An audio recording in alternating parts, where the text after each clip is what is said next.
Bunga di Batu Cadas. Jilid 4 Part 2. Sejenak kemudian ia sudah kembali. Sambil tersenyum ia duduk di tempatnya. Katanya, kami akan menghidangkan air. Hanya air untuk penawar haus. Raden Rudira tidak sempat menjawab ketika pintu peringgitan kemudian segera terbuka. Seorang gadis keluar sambil menjinjing sebuah nampan berisi beberapa mangkuk air panas. Sejenak Raden Rudira terpesona. Gadis itulah yang dilihatnya di tengah-tengah bulak beberapa saat yang lalu, sehingga tanpa disadarinya ia telah terlibat dalam suatu pertengkaran dengan petani dari Sukawati itu. Dan kini gadis itu datang untuk menghidangkan air panas baginya. Dada Raden Rudira menjadi berdebar-debar. Ia sudah tertarik melihat gadis itu di bawah terik matahari. Dalam pakaian seorang anak petani yang membawa makanan ke sawah. Kini gadis itu tidak dibakar oleh panasnya sinar matahari, dan dalam pakaian yang lebih baik pula, sehingga bagi Raden Rudira, gadis itu tampak menjadi semakin cantik. Dengan cekatan gadis itu kemudian berjongkok dan bergeser mendekat. Ketika ia sudah berada di sudut tikar, ia pun segera duduk sambil meletakkan nampannya di hadapannya. "Maaf Tuan," berkata Kiai Danatirta, sehingga Raden Rudira terkejut karenanya, ia adalah seorang gadis pedesaan, sehingga barangkali solah tingkahnya kurang berkenan di hati Tuan. "Oh, tidak. Tidak," Rudira menggelengkan kepalanya. Namun wajahnya menjadi merah ketika ia melihat Kiai Danatirta tersenyum sambil mengambil mangkuk-mangkuk itu dari nampan dan menghidangkannya kepada Raden Rudira dan Mandra. Tetapi selagi Raden Rudira termangu-mangu melihat wajah Arum yang cerah, tiba-tiba sekali lagi pintu berderit. Ketika Raden Rudira berpaling, maka kini dadanya berguncang. Ia melihat seorang anak muda yang pernah dikenalnya di Bulak Jatisari. Anak itulah yang dengan garangnya menyerang Sura, sehingga hampir saja Sura tidak berdaya, karena ia sama sekali tidak mengira bahwa anak itu akan menyerangnya bagaikan arus banjir bandang. Kali ini anak muda yang bernama Buntal itu pun membawa sebuah nampan seperti yang dibawa oleh Arum. Tetapi Buntal kemudian membawa hidangannya kepada para pengiring Raden Rudira. Bukan saja Raden Rudira, tetapi para pengiring yang melihat tandang anak muda itu di Bulak Jatisari menjadi berdebar-debar. Menilik sikapnya kini, sama sekali tidak terbayang kesan kegarangannya. Sambil berjalan terbungkuk-bungkuk di wajahnya terlukis sebuah senyum yang ramah. "Itu adalah seorang cantrik di padepokan ini yang aku ambil. Menjadi anak angkatku," berkata Kiai Danatirta, meskipun sebenarnya ia tahu bahwa baik Raden Rudira maupun sebagian dari pengiringnya pernah melihatnya. Tidak seorang pun yang menyahut. Hanya beberapa orang pengawal yang belum pernah melihatnya mengangguk-anggukkan kepalanya. Tetapi wajah Raden Rudira sendiri tiba-tiba telah menjadi muram. Ternyata di samping gadis yang cantik itu terdapat seorang anak muda yang tampan, bahkan di rumah ini masih ada Raden Juwiring. Karena itu, maka setelah keduanya selesai menghidangkan mangkuk minuman, Rudira tidak sabar lagi untuk menunggu. Ia ingin segera mengatakan bahwa ibunya memerlukan seorang gadis pembantu. Karena Juwiring berada di sini, maka alangkah baiknya kalau gadis dari padepokan ini berada di dalam ranah kusuman. Tetapi belum lagi ia sempat mengatakannya, sekali lagi gadis ini datang menghidangkan makanan bagi Raden Rudira, disusul oleh Buntal pula, yang membawa makanan bagi para pengiringnya. Raden Rudira menarik nafas dalam-dalam. Ketika ia melihat kedua anak-anak muda itu masuk ke peringgitan dan kemudian menutup pintu dari dalam, terasa hatinya melonjak, sehingga kesan itu tampak di wajahnya. Kiai Danatirta adalah seorang tua yang memiliki ketajaman indera, sehingga ia melihat kesan yang tersirat di wajah Raden Rudira. Karena itu, maka segera ia berusaha memindahkan perhatian Raden Rudira. "Silahkan Raden, silahkanlah minum." "Oh," Raden Rudira mengangguk-anggukkan kepalanya. "Mereka adalah anak-anak pedesaan. Barangkali ada kekurangan tata kesopanan, harap Raden memaafkan." Raden Rudira hanya mengangguk-angguk tanpa menjawab sepatah kata pun. Dalam pada itu, para pengiringnya tidak menunggu dipersilahkan untuk kedua kalinya. Mereka pun segera mengangkat mangkuk masing-masing. Meneguk minuman yang hangat sambil mengunyah sebongkah gula kelapa. Namun ternyata Raden Rudira tidak dapat menahan gejolak di dalam hatinya. Sejalan dengan tabiatnya yang kasar dan tergesa-gesa, maka tiba-tiba saja ia berkata, "Kiai Danatirta, kedatanganku bukannya sekedar untuk singgah di padepokanmu yang sejuk. Tetapi kedatanganku mengemban perintah Ayahanda Pangeran Ranakusuma." Kiai Danatirta mengangguk-angguk. Jawabnya, "Sekarang Tuan telah meneguk air dari padukuhan Jati Aking yang dihidangkan oleh anakku dan anak angkatku. Silahkan Tuan menyampaikan kepentingan Tuan." "Kiai," berkata Raden Rudira, "Ibunda Raden Ayu Ranakusuma memerlukan seorang pembantu." "Oh," Kiai Danatirta mengangguk-angguk, "maksud Raden, apakah Ibunda Raden Rudira ingin memerintahkan kepada kami di padepokan ini untuk mencari seseorang? Barangkah Raden dapat menyebutkan, tugas apakah yang akan diserahkan kepada pembantu itu sehingga aku dapat mencari orang yang tepat?" "Ibunda memerlukan seorang gadis yang cakap dan pantas untuk melayaninya setiap saat. Karena ibunda sering menerima tamu-tamu bukan saja para bangsawan, tetapi juga orang-orang asing, maka pelayannya pun harus seorang yang pantas untuk diketengahkan di dalam setiap perjamuan, karena pelayan itu adalah pelayan khusus buat ibunda di setiap saat, di setiap kepentingan. Oh, Kia Danatirta mengangguk-angguk pula. Kemudian katanya, jadi ibunda Raden Ayu Ranakusuma memerlukan seorang gadis. Ya, gadis yang pantas. Baiklah Raden. Aku akan berusaha. Mudah-mudahan aku akan segera dapat menemukan gadis yang Tuan maksud. Apakah kemudian aku harus membawanya ke dalam Pangeran Ranakusuma dan menyerahkannya kepada Ibunda Raden Rudira? Tidak, itu tidak perlu. Ibunda memerintahkan aku membawanya sekarang juga. Ibunda memerlukan pelayan itu secepatnya, untuk segera diajari melayani Ibunda terutama apabila Ibunda menerima tamu di dalam jamuan yang memang sering diadakan. Tetapi bagaimana mungkin sekarang, Raden? Aku harus mencarikannya. Mencari seorang gadis yang pantas dan tentu saja memiliki kecerdasan yang cukup. Aku kira aku memerlukan waktu barang 1-2 pekan. Itu terlalu lama, potong Raden Rudira, aku memerlukan sekarang. Kiai Danatirta menggeleng, apakah Tuan akan menunggu sampai aku mendapatkan anak itu? Aku harus pergi ke Padukuhan Jatisari. Aku yakin bahwa orang-orang Jatisari akan merasa mendapat kanugrahan apabila anak gadisnya dipanggil masuk ke dalam pangeranan. Setiap orang pasti akan menyerahkan dengan hati yang ikhlas. Tetapi yang sulit adalah memilih satu dari antara gadis-gadis itu. Tentu saja aku tidak akan dapat menyerahkan sembarang gadis, karena jika ternyata gadis itu tidak memenuhi syarat yang dikehendaki, Tuan akan marah kepadaku. Kau tidak perlu bersusah payah mencarinya Kiai, Raden Rudira tidak sabar lagi, aku sudah menemukan gadis itu. Oh, jadi Tuan sendiri sudah menemukannya? Jika demikian soalnya tidak akan begitu sulit. Tuan dapat datang kepada Demang Jatisari, dan Ki Demang pasti akan dengan senang hati menyampaikan maksud Tuan kepada orang tua gadis itu, persetan dengan Demang di Jatisari. Aku sudah langsung datang kepada orang tuanya. Kiai Danatirta mengerutkan keningnya. Aku datang kemari, karena aku akan mengambil Arum, berkata Raden Rudira dengan tegas. Mandra menahan nafasnya sejenak. Ia menyangka bahwa Kiai Danatirta akan terkejut. Jika orang tua itu keberatan, maka akan menjadi tugasnya untuk memaksanya menyerahkan anak gadisnya. Ia tidak mau gagal lagi seperti di Sukawati. Jika sekali ini ia gagal, kesempatan untuk menunjukkan kemampuannya tidak akan datang lagi. Raden Rudira akan melepaskannya pula, dan barangkali Sura akan dipanggilnya kembali. Kegagalannya di Sukawati adalah permulaan yang buruk baginya. Tetapi ternyata Mandra menjadi heran. Ia sama sekali tidak melihat kesan apapun di wajah Kiai Danatirta, seakan-akan apa yang dikatakan oleh Raden Rudira itu sudah diketahuinya. Raden Rudira pun memandang wajah orang tua itu sesaat. Untuk meyakinkan tanggapannya yang aneh ia pun sekali lagi berkata kepada orang tua itu, aku datang untuk mengambil anakmu. Bukankah anakmu bernama Arum? Kiai Danatirta menarik nafas dalam-dalam. Kemudian katanya, Tuan. Adalah tidak dapat aku mengerti, bahwa untuk tugas yang penting itu ternyata Tuan telah memilih Arum. Arum adalah seorang gadis yang dungu, manja dan tidak dapat berbuat apa-apa, selain menyampaikan makanan ke sawah. Kenapa Tuan memilihnya? Apakah ibunda Tuan yang memerintahkan Tuan untuk mengambil gadis itu? Aku tidak tahu. Ibundalah yang menghendakinya. Dan atas persetujuan ayahanda maka aku datang kemari. Ingat Kiai Danatirta. Kau tidak akan dapat menolak. Ayahanda adalah seorang pangeran. Kiai Danatirta mengerutkan keningnya. Tetapi ia masih bertanya, Tuan. Adalah aneh sekali jika ibunda Raden Rudiralah yang menghendakinya. Bukankah ibunda Tuan belum pernah melihat anakku itu? Tuanlah yang pernah melihatnya di Bulak Jatisari beberapa waktu yang lampau. Dan Tuanlah yang pertama-tama telah tertarik kepada anakku. Entah karena anakku memang mempunyai ciri dan tampang seorang pelayan, sehingga tiba-tiba saja Tuan ingin mengambilnya menjadi pelayan di Ranakusuman. Atau hal yang lain. Wajah Raden Rudira menjadi merah padam. Ia merasakan sindiran yang tajam dari Kiai Danatirta. Meskipun demikian Raden Rudira masih mencoba untuk menahan hati. Katanya, memang akulah yang menyampaikannya kepada ibunda tentang anakmu. Ibunda setuju dan ayahanda pun menyetujuinya. Nah, tidak ada persoalan lagi. Serahkan anakmu kepadaku. Aku akan membawanya menghadap ibunda. Kiai Danatirta memandang wajah Raden Rudira yang tegang kemudian ditatapnya Mandra sejenak. Sambil mengepalkan tangannya Mandra bergeser setapak maju. Tuan, berkata Kiai Danatirta, apakah yang sebenarnya terjadi atas Tuan sehingga tiba-tiba saja kami, penghuni padepokan yang jauh ini telah menjadi ajang dan sasaran kemarahan, kekecewaan dan kebencian Tuan? Dada Raden Rudira berdesir. Seolah-olah Kiai Danatirta itu mengerti apa yang sebenarnya terjadi atas dirinya. Karena itu Raden Rudira justru menjadi semakin tegang dan hampir berteriak. Ia berkata, jangan mengada-ada. Ayahanda Pangeran Ranakusuma menghendaki aku mengambil Arum untuk pelayan ibunda. Kau yang tinggal di Padepokan Jati Aking tidak dapat menolak, karena ayahanda mempunyai wewenang khusus dari Kanjeng Susuhunan atas rakyat Surakarta.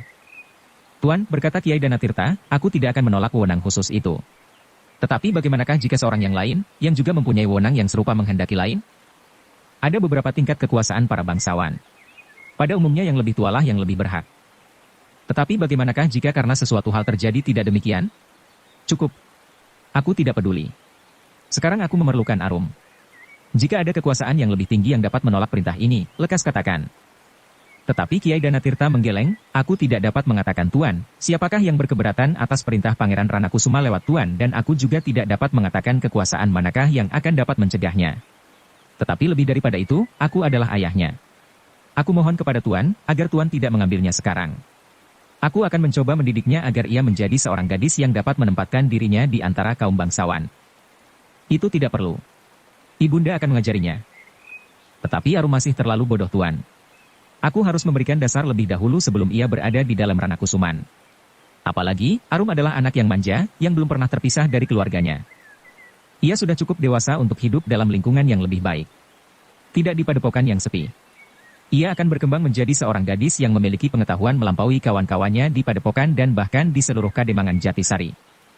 Aku mengucapkan terima kasih yang tidak terhingga atas perhatian Tuan dan ayahanda Tuan, Pangeran Ranakusuma. Tetapi perkenankanlah aku mohon, agar anak itu jangan dibawa sekarang.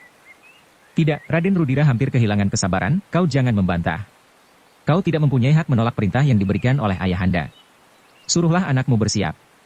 Bawalah pakaian secukupnya saja karena ibunda pasti akan memberikan jauh lebih banyak dari yang dimilikinya sekarang. Kiai Danatirta merenung sejenak. Namun kemudian ia menggeleng, maaf Tuan. Aku tidak sampai hati melepaskan anakku. Kau tidak dapat menolak, suara Rudira menjadi semakin keras. Kiai Danatirta menarik nafas dalam-dalam. Dan tiba-tiba saja ia memanggil Arum tanpa beranjak dari tempatnya. Agaknya Arum sudah berada di balik pintu. Demikian namanya disebut, demikian pintu itu terbuka. Kemarilah. Sejenak Arum menjadi ragu-ragu. Tetapi ia pun kemudian mendekati ayahnya dan duduk bersimpuh di belakangnya. Kehadiran Arum ternyata membuat Raden Rudira menjadi gelisah. Sejenak ia memandang wajah gadis itu, namun kemudian dilemparkannya tatapan matanya ke halaman, ke celah-celah dedaunan yang bergetar ditiup angin. Arum, berkata Kiai Danatirta, ada sesuatu yang ingin aku katakan kepadamu, dan aku ingin mendengar pendapatmu. Kiai, potong Raden Rudira, sebaiknya Kiai memberitahukan persoalannya. Kiai tidak perlu mendengar pendapatnya. Bukankah anak ini yang akan menjalaninya? Tetapi Kiai dapat memerintahkan kepadanya tanpa mendengar pendapatnya. Raden, aku adalah orang tua. Aku adalah ayahnya. Tentu aku tidak dapat berbuat sekasar itu kepada anak gadisku sendiri. Kau berhak menentukan sikap, dan anakmu harus tunduk kepadamu. Kepada orang tuanya. Kiai Danatirta mengangguk-anggukan kepalanya. Sejenak ia berpaling memandangi wajah anaknya, dan bersamaan dengan itu Raden Rudira pun memandang wajah gadis itu pula. Tetapi ia menjadi heran. Ia tidak melihat kesan yang tegang di wajah Arum. Bahkan dengan tenangnya ia bertanya, apakah sebenarnya yang akan ayah katakan? Kiai Danatirta berpaling pula kepada Raden Rudira sambil berkata, beri aku kesempatan untuk menjelaskannya kepada anakku. Raden Rudira menarik nafas dalam-dalam untuk menahan kegelisahan di dadanya, sementara Kiai Danatirta mengatakan kepentingan Raden Rudira datang ke padepokan ini. Sekali lagi Raden Rudira menjadi heran. Arum mengikuti keterangan ayahnya, kata demi kata. Tetapi ia sama sekali tidak menunjukkan perubahan wajah dan tanggapan yang bersungguh-sungguh. Baru saja ayahnya selesai, ia sudah menjawab, aku tidak mau. Kiai Danatirta mengangguk-anggukan kepalanya. Katanya kepada Raden Rudira, Raden sudah mendengar sendiri. Anakku tidak mau. Aku tidak peduli, Raden Rudira hampir berteriak, aku dapat memaksa. Jika aku menyampaikan penolakan ini kepada ayahanda, maka ayahanda akan menjadi sangat marah dan dengan wewenang yang didapat dari Kanjeng Susuhunan, maka kau sekeluarga dapat dihukum seberat-beratnya. Tentu ayahanda Tuan tidak akan berbuat sekejam itu. Kenapa tidak? Tetapi akulah yang tidak ingin semua itu terjadi. Aku akan membawa Arum sekarang. Jangan Raden. Ia tidak sanggup. Terserah kepadanya. Kalau tidak, maka kaulah yang akan aku bawa. Kau akan diikat di belakang kuda dan dituntun sebagai pengewan-ewan, sebagai seorang pemberontak yang menentang kekuasaan Surakarta. Tidak ada seorang pun yang akan menyalahkan aku dan tidak ada seorang pun yang berani menolongmu, karena aku bertindak atas nama ayahanda. Dan semua orang tahu bahwa ayahanda adalah orang yang dekat sekali dengan Kanjeng Susuhunan, di antara beberapa bangsawan yang lain. Ayah, tiba-tiba Arum nampak menjadi cemas. Pertimbangkan hal itu. Kau dapat memilih, kau pergi ke Surakarta, tinggal bersama ibunda, atau ayahmu yang akan dituntun ke alun-alun. Kedua-duanya tidak Tuan, jawab Kiai Danatirta, tentu aku juga keberatan mengalaminya. Aku kira ayahanda Tuan, Pangeran Ranakusuma tidak akan berbuat demikian. Dan kekuasaan resmi di Surakarta pun tentu tidak. Apalagi seorang saudara Tuan ada di sini. Kakanda Tuan. Raden Juwiring. Persetan dengan Kakanda Juwiring. Aku tidak memerlukannya. Aku mempersoalkan Arum di sini. Tetapi aku bukan orang asing bagi Pangeran Ranakusuma justru karena Kakanda Tuan ada di sini. Aku tidak peduli. Kia Danatirta tidak sempat menjawab ketika tiba-tiba pintu peringgitan itu terbuka lagi. Kali ini seorang anak muda yang tegap berdiri di muka pintu. Raden Juwiring. Sebenarnya aku tidak ingin mencampuri persoalanmu Adinda Rudira. Aku tidak mau peristiwa di Bulak Jati Sari itu terulang. Kita pasti akan ditertawakan orang, karena justru kita bersaudara. Alangkah jeleknya apabila dua orang yang bersaudara selalu saja bertengkar. Raden Rudira memandang kakaknya dengan sorot mata yang membara. Tiba-tiba saja ia berdiri sambil berkata, Kakanda Juwiring memang tidak usah turut campur. Aku berusaha untuk menutup telingaku. Tetapi kau terlampau kasar. Sikapmu kepada Kiai Danatirta bukannya sikap seorang anak muda kepada seorang yang sudah lanjut usia. Aku putra seorang bangsawan. Itulah kesalahanmu yang terutama. Kau terlampau sadar bahwa kau seorang bangsawan. Dan itu adalah sumber kesalahanmu. Persetan, jawab Rudira, Kakanda Juwiring. Kali ini aku tidak akan bermain-main. Aku akan berbuat sungguh-sungguh untuk membuatmu jera. Aku akan bertindak tegas seperti terhadap petani di Sukawati itu. Juwiring tidak sempat menjawab, karena Rudira segera berpaling kepada Mandra. Mandra, kau dapat memaksanya pergi. Aku tidak senang melihat kehadirannya di sini. Juwiring mengerutkan keningnya. Lalu katanya masih dengan sikap yang tenang, kau membawa orang lain Adinda Rudira. Kenapa kau tidak membawa Sura? Apakah ia sekarang sudah menjadi jera karena anak yang tadi menghidangkan makanan itu? Aku tidak memerlukan Sura lagi. Tetapi bukan karena anak gila itu, lalu katanya kepada Mandra, cepat Mandra. Doronglah ia masuk. Akulah yang bertanggung jawab. Semua yang berada di pendapa sudah berdiri. Para pengiring Raden Rudira, Kiai Danatirta dan Arum. Suasana menjadi semakin tegang ketika Mandra melangkah setapak demi setapak maju. Cepat Mandra, berkata Raden Rudira, aku tidak mau menunggu terlalu lama. Mandra mengerutkan keningnya. Kemudian ia pun melangkah selangkah maju sambil menatap wajah Raden Juwiring dengan sorot mata yang membara. Namun tiba-tiba saja langkahnya terhenti. Bahkan semua orang berpaling ketika mereka mendengar suara dari samping pendapa di pojok longkangan, kau memang garang Mandra. Mandra tersentak ketika ia melihat orang yang berdiri di pojok di bawah tangga pendapa itu. Apalagi Raden Rudira sehingga darahnya serasa berhenti mengalir. Dengan suara gemetar ia berkata, kau Sura. Iya, ya Tuan. Aku adalah Sura. Raden Rudira memandangnya dengan mata yang tidak berkedip. Sejenak ia berpaling kepada Mandra, namun kemudian kembali ia memandang Sura tajam-tajam. Terlebih-lebih lagi ketika ia melihat di sebelah Sura itu berdiri anak muda yang bernama Buntal dan seorang lagi yang membuat jantung Raden Rudira semakin berdentangan. Orang itu adalah Dipanala. Kalian telah berkhianat, geram Raden Rudira. Apa yang sudah aku lakukan Tuan? Tuan tidak memerlukan aku lagi, dan aku pun pergi dari dalam Ranakusuman. Apakah aku berkhianat? Persetan. Aku tidak mau melihat mukamu lagi. Pergi dari sini. Orang itu tamuku Tuan, sahut Kiai Danatirta, ia datang bersama Dipanala. Aku muak melihatnya, berkata Raden Rudira, kalau ia tamumu, suruh ia pergi, maaf Tuan. Padepokan ini dapat menerima siapapun juga. Orang-orang yang tidak disukai, yang terasing dan yang dibenci oleh siapapun, dapat diterima di padepokan ini. Tetapi tidak orang itu, Raden Rudira merenung sejenak, lalu, tentu itulah sebabnya, kalian mengetahui bahwa aku akan datang kemari. Karena pengkhianat itu pulalah kalian telah mempersiapkan diri dengan segala macam jawaban, keberatan dan apapun juga. Orang itu memang harus digantung. Tuan, berkata Sura kemudian, sebenarnya aku tidak pernah merasa sakit hati terhadap Tuan. Tuan adalah bendara yang aku ikuti, bahkan sejak Tuan masih terlalu kecil. Kalau Tuan sudah jemu terhadap aku, maka sudah sewajarnya jika Tuan mengusirku. Tetapi yang paling memuakkan bagiku adalah orang yang bernama Mandra itu. Ia telah menjilat Tuan lebih daripadaku. Aku memang seorang penjilat. Aku pula lah yang ikut melaksanakan mengusir Kakanda Tuan, Raden Juwiring dari istana. Yang kemudian dibawa oleh Ki Dipanala ke padepokan ini. Tetapi ternyata ada penjilat yang lebih besar daripadaku. Diam, Mandra tidak dapat menahan perasaannya. Tetapi Sura tertawa. Katanya, jangan sakit hati Mandra. Kita sama-sama seorang yang berhati kerdil. Seorang yang tidak tahu malu. Mengorbankan orang lain untuk mendapat keuntungan bagi diri sendiri. Tutup mulutmu Sura. Kau telah dicekik oleh perasaan iri yang melonjak-lonjak di dalam kepalamu. Itu salahmu sendiri. Kau tidak mampu lagi melakukan tugasmu. Jangan mencari kesalahan orang lain. Tidak. Jangan salah paham. Aku tidak mencari kesalahan orang lain. Aku menyalahkan diriku sendiri setelah aku merenungi beberapa hari. Sebelum ini aku tidak pernah mempergunakan nalar untuk menilai suatu tindakan. Namun sekarang aku bersikap lain. Dan agaknya yang sudah aku sadari itu ternyata baru kau mulai sekarang. Persetan. Aku akan membungkam mulutmu. Terus terang Mandra. Aku memang ingin melihat apakah kau dapat melakukannya. Tubuh Mandra menjadi gemetar karenanya. Sejenak ia berdiri tegang. Namun sejenak kemudian ia berkata, aku ingin membuktikan bahwa aku dapat melakukannya.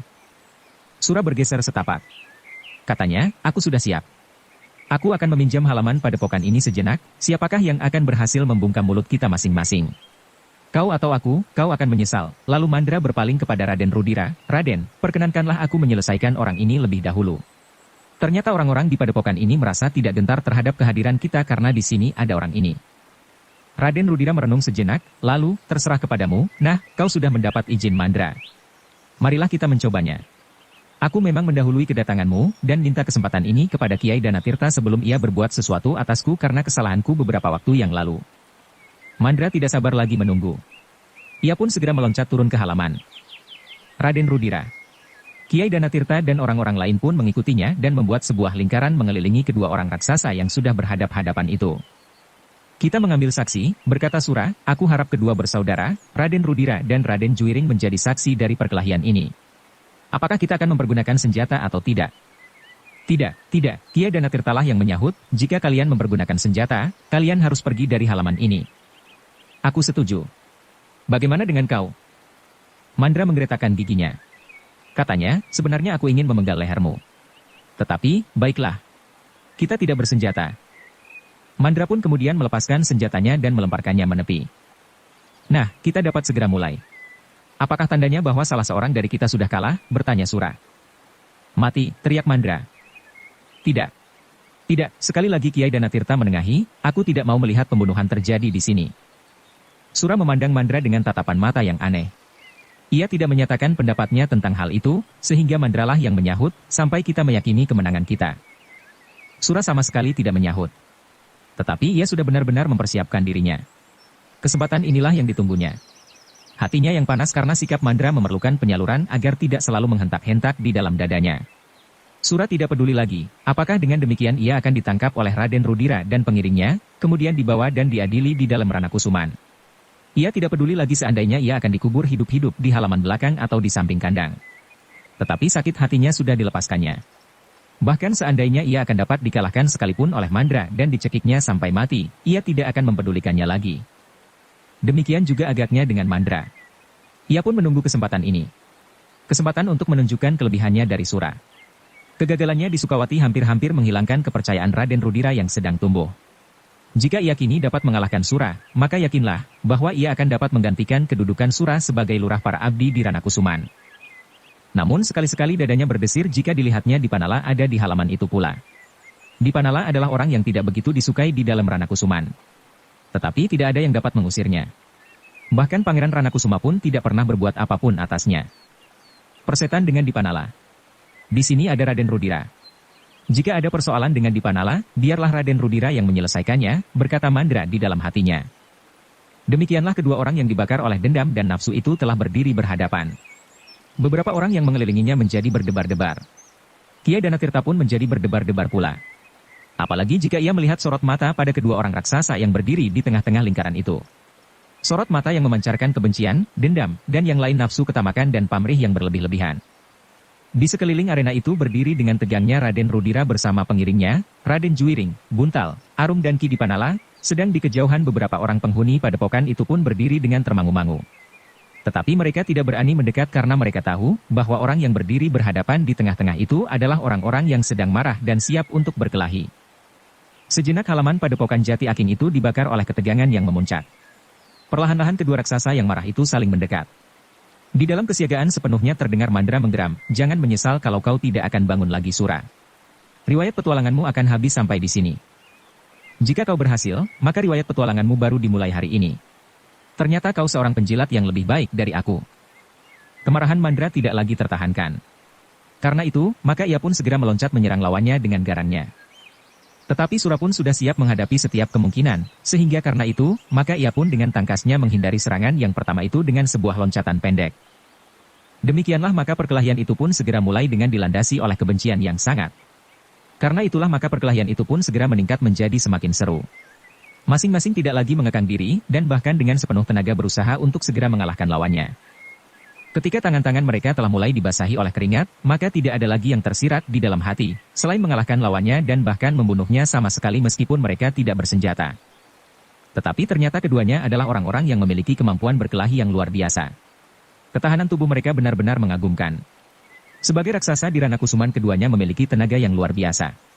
Namun apabila serangan-serangan mereka kadang-kadang mengenai lawannya itu pun masih juga mampu mempertahankan keseimbangannya. Semakin lama perkelahian itu justru menjadi semakin dahsyat. Mandra memang seorang pengawal yang dapat dipercaya. Kakinya bagaikan tidak berjejak di atas tanah. Meskipun tubuhnya bagaikan tubuh raksasa, namun ia mampu berloncatan dengan cepatnya. Sekali melenting sambil menyambar lawannya, namun kemudian kakinya menyerang mendatar bagaikan lembing yang meluncur dengan derasnya. Tetapi lawannya adalah seorang yang telah bertahun-tahun hidup dalam suasana kekerasan.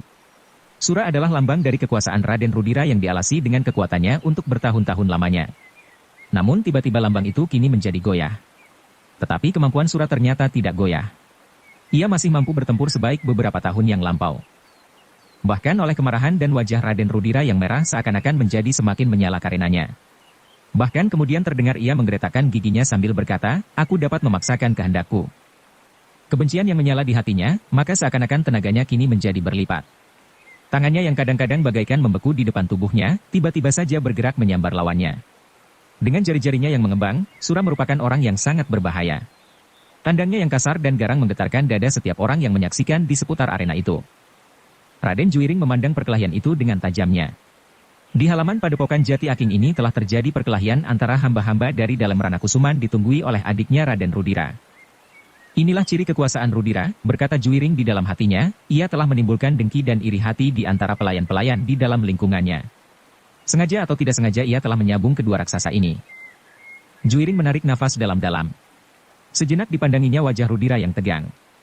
Kemudian ia berkata pula di dalam hatinya, jika Adinda Rudira mendapat kesempatan untuk memimpin pemerintahan, maka nasib rakyatnya lah yang akan menjadi sangat jelek. Ia pasti menimbulkan pertentangan di dalam lingkungannya. Dan pertentangan itu agaknya membuatnya semakin kuat, karena di dalam setiap pertentangan yang timbul, rakyatnya tidak akan sempat menilai kebijaksanaannya, dan setiap pihak akan berusaha untuk mendapat kesempatan mendekatinya. Juiring menggigit bibirnya, lalu, dan kini di dalam lingkungan kecil itu Mandra telah berkelahi dengan penuh dendam dan kebencian melawan Sura. Dalam pada itu perkelahian itu sendiri menjadi semakin dahsyat pula. Keduanya hampir tidak lagi mempertimbangkan tata geraknya dengan nalar, karena hentakan perasaan yang tidak terkekang. Benturan-benturan kekuatan yang terjadi, membuat keduanya sekali terlontar surut beberapa langkah. Kemudian hampir berbareng mereka meloncat maju. Dan bahkan hampir berbaring tangan-tangan mereka berhasil mengenai tubuh lawannya. Ketika Sura terputar oleh pukulan tangan Mandra yang mengenai pelipisnya, matanya seakan-akan menjadi berkunang-kunang. Tetapi ia cepat berusaha menguasai keadaannya, sehingga ketika Mandra menyerangnya sekali lagi dengan kakinya mengarah ke lambung, Sura masih sempat menghindar. Bahkan dengan garangnya ia menangkap kaki Mandra dan memutarnya dengan sepenuh tenaga. Tetapi Mandra tidak membiarkan kakinya patah. Ia justru menjatuhkan dirinya sambil berputar, kemudian menghentakkan kakinya itu sambil menyerang dengan kakinya yang lain. Tetapi Sura sempat melepaskan kaki yang ditangkapnya. Ketika serangan kaki Mandra yang lain hampir mengenai dadanya, Sura dapat mengelak. Demikian ia surut selangkah, maka Mandra pun melenting berdiri. Tetapi Sura agaknya lebih cepat, karena tiba-tiba saja kakinya telah meluncur ke dada lawannya. Mandra tidak sempat mengelak, karena serangan itu bagaikan tidak dibatasi oleh waktu. Yang dapat dilakukan hanyalah sekedar menahan serangan itu dengan tangannya. Sambil melipat tangan ia memiringkan tubuhnya. Namun kaki Sura terlampau kuat, sehingga dorongan pada lengan tangannya membuatnya terlempar beberapa langkah surut. Sura tidak membiarkannya. Dengan cepatnya ia memburu lawannya. Sekali lagi ia memutar kakinya mendatar. Tumitnya tepat mengarah ke bagian bawah perut Mandra. Mandra terkejut melihat serangan yang begitu cepat datang beruntun. Tetapi kali ini ia masih mempunyai kesempatan. Ia menarik sebelah kakinya sambil membungkukkan badannya, sehingga tumit Sura terbang sejengkal saja dari tubuhnya. Pada saat itulah Mandra mempergunakan kesempatan sebaik-baiknya. Ia meloncat mendekat. Tangannya mematuk dagu Sura dengan cepatnya sehingga terdengar gigi Sura gemeretak beradu. Bahkan kepala Sura terangkat sejenak.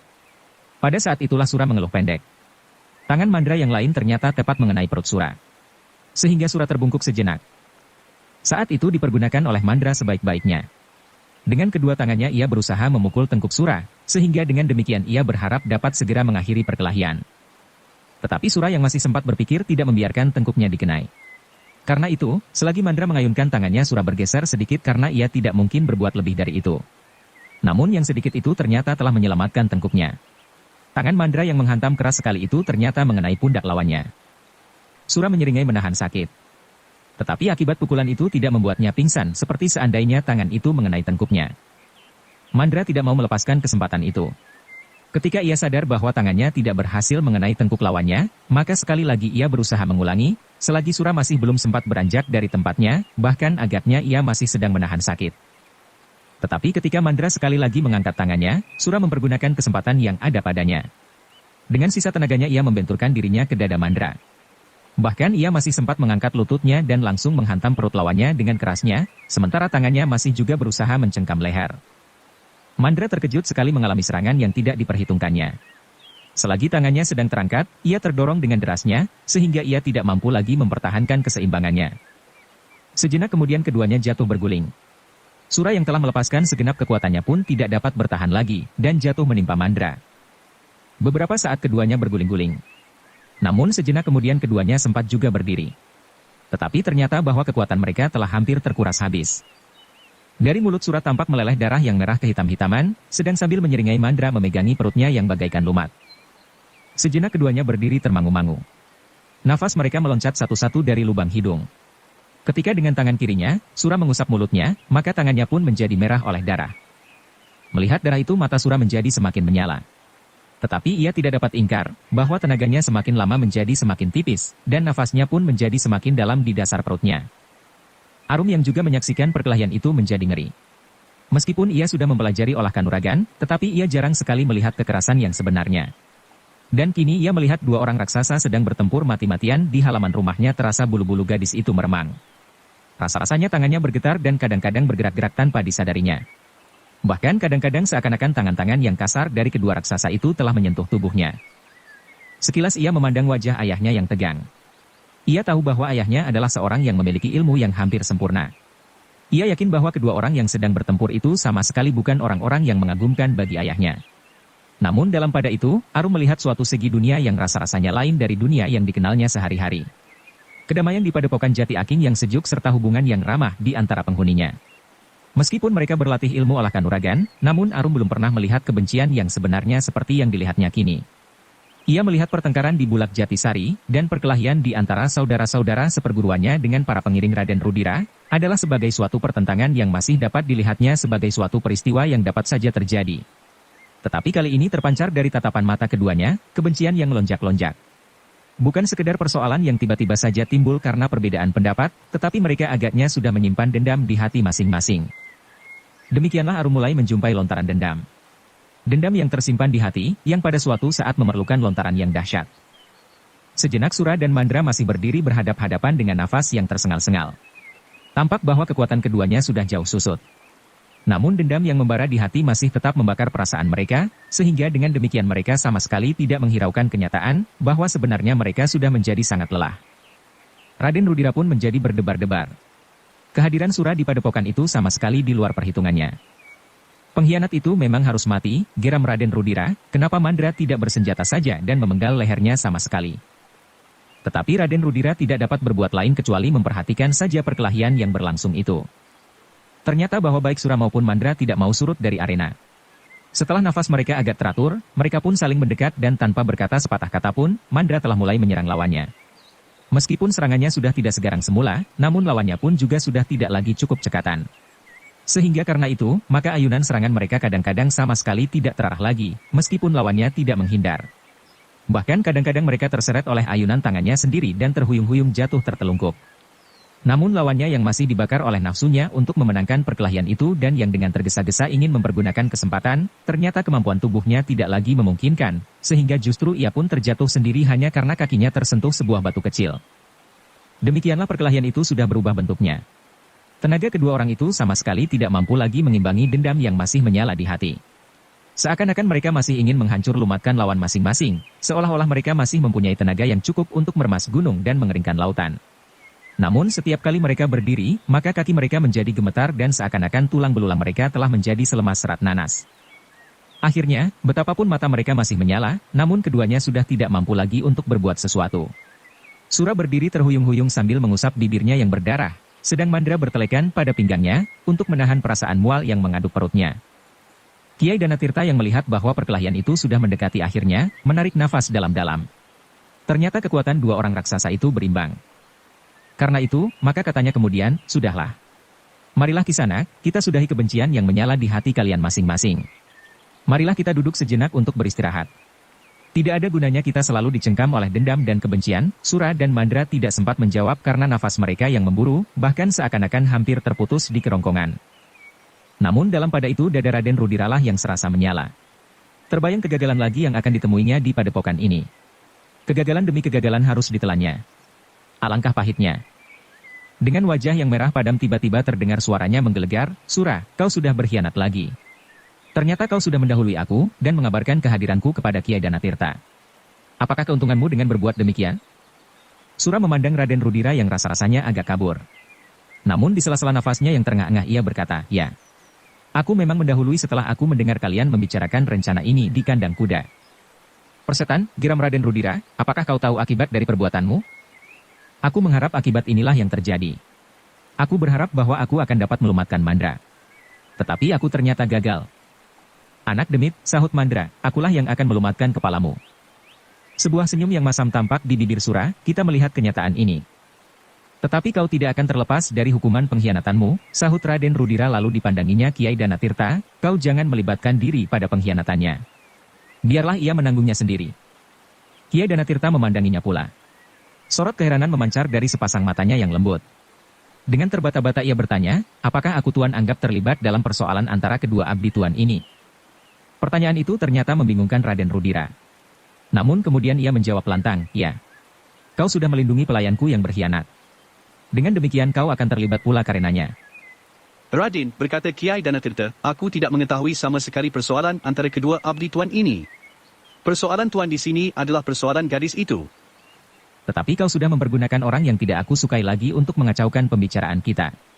Kedatangannya untuk berkhianat ini kau sambut dengan senang dan dengan demikian akan menguatkan sikap penolakanmu." Raden Rudira berhenti sejenak, lalu, "Aku jangan kau anggap anak yang sama sekali tidak dapat menghubungkan persoalan yang satu dengan persoalan yang lain. Siapapun kalian, tetapi kali ini kalian mempunyai kepentingan yang dapat saling menguntungkan. Itulah sebabnya Sura ada di sini."